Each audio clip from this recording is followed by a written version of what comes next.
Trying to lose weight without tracking what you're eating is like trying to get strong without tracking what you're lifting. If I'm trying to get strong, I'm going to track my reps, my sets, my weight, what I'm doing, how I'm doing it, and I'm going to have a specific goal as well. How am I defining stronger? Hey, I want my back squat to be this. Hey, I want to be able to do a strict pull up.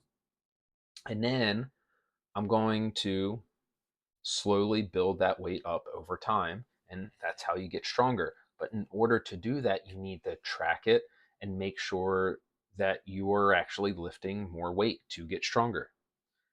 The same thing is true when we're trying to lose weight. The lever that we're pulling is what we are consuming. That is what we have the most control over, and that is what can have the biggest bang for our buck. Yes, exercising, lifting heavy things, doing cardio, doing gymnastics is very important for health.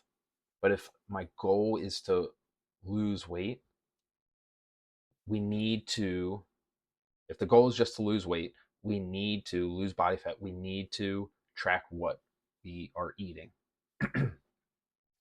Yes, lifting heavy things is going to help us build the muscle mass and give us that look what we want. But to get that weight off, we need to know what is going in. Awareness. If you're not tracking what you're doing, you don't know what you're actually eating. There's a super viral video of a girl who is overweight, and she's in her car and talking like, well, apparently I was just, you know, I'm big, and it's because I was eating like a bigger person. I didn't realize how many calories were in my Starbucks or in anything. And what she realized is what she thought was 1,500 calories was actually like 2,000 to 2,500 calories. What you think you're consuming and what you actually are consuming can be very two different things. The perfect example of this is try to measure out or just try to eyeball 2 tablespoons of peanut butter. That's about a serving size. And you're going to notice that it's like 150 calories, right? Peanut butter is very dense. And then now actually measure 2 tablespoons of peanut butter. The likely it's going to be very different. And now what happens is you can take that experiment and move it across everything. How does 50 calories here, 50 calories there, 100 calories, 25, that builds up over a day. And if you keep doing that over a week, weeks, months, years, you can see how weight slowly starts going up when you're essentially eating healthy, because those calories just slowly pick up over time. That's why we need to weigh and measure. Now, that's not saying that you need to weigh and measure all the time, but it's something that we should be coming back to, at least once a year, probably even, once a quarter would be a great option.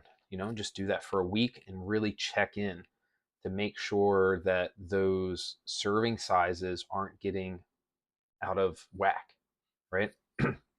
So are we getting enough real whole food, right? 800 grams of fruits and vegetables, right? Are we getting enough protein? Trying to get that zero point 0.7 to 1 gram per body weight. Are we making sure we're not eating an excessive amount of calories by actually counting our calories? Hey, are we staying within that zone? Am I trying to build muscle and gain a little bit of weight? I might bring that number up a little bit. Hey, I'm just trying to maintain. I'm going to find that maintenance number.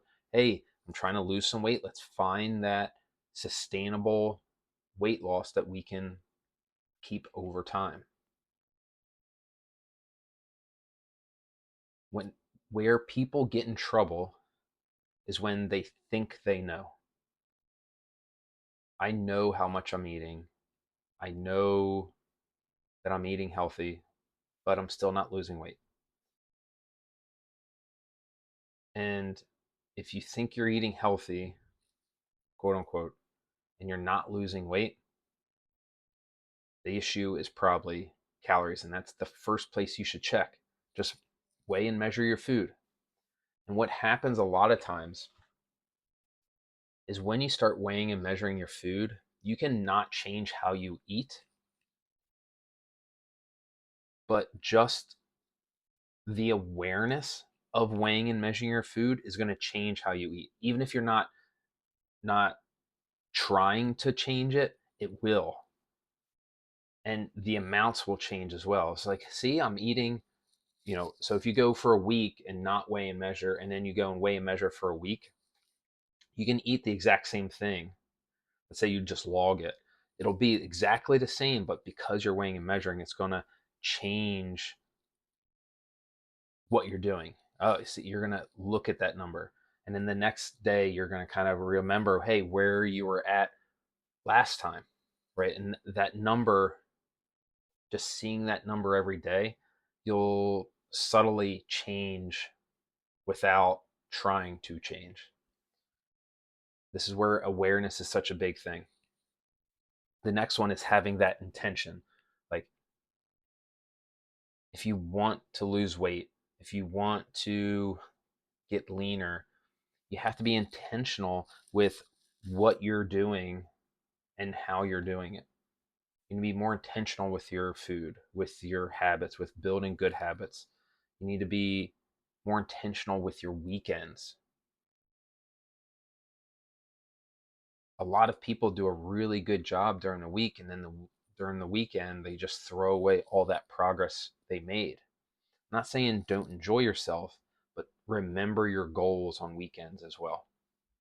All right, so the takeaway is, if you really want to lose weight, if you really want to lean out and get that body that you want, it's the same as lifting weights. You have to track the variable that matters. If you're trying to get strong, you need to track the weight you're lifting. If you're trying to lose weight, you need to track how much you're consuming. And that's how you get there. Add in some weight training, and now we're really going to start seeing some awesome results. You have to be consistent over long periods of time. And it's going to take time, and it's going to be hard, but that's okay, because you're the type of person that does hard things.